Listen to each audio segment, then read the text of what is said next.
नमस्कार प्रणाम। हम अरविंद अकेला कल्लू। जैसन कि आप सब लोग जानत नहीं लोग कि हमने के देश में ही ना पूरा विश्व में कोरोना जैसन महामारी से, कोरोना बीमारी से लोग त्रस्त बा, लोग परेशान बा।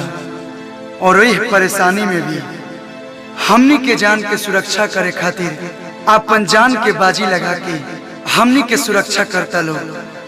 तई गीत हम वो सब कोरोना योद्धा लोग के समर्पित करते हैं।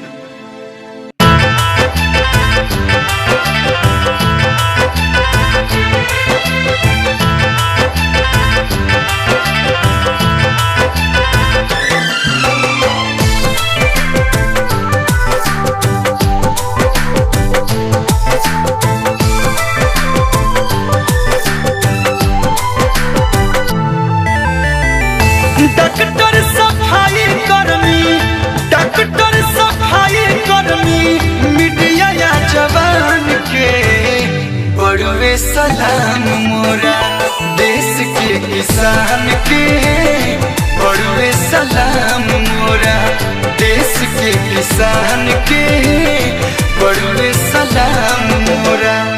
एह महामारी में, कोरोना बीमारी में योद्धा महान के बड़वे सलाम मोरा देश के किसान के, बड़वे सलाम मोरा।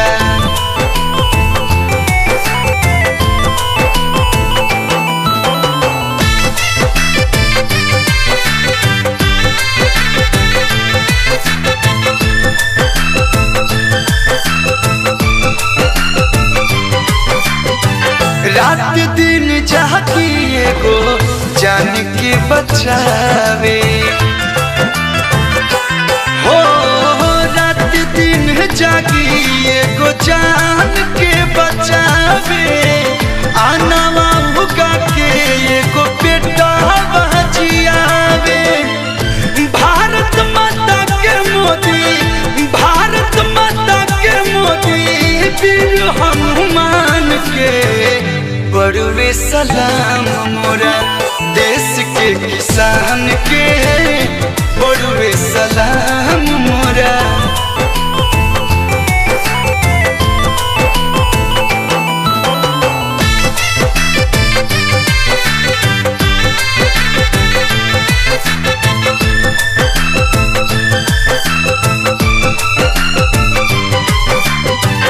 एकजुट देश साथे पक्ष या विपक्ष बा, एकजुट देश साथे पक्ष या विपक्ष बा।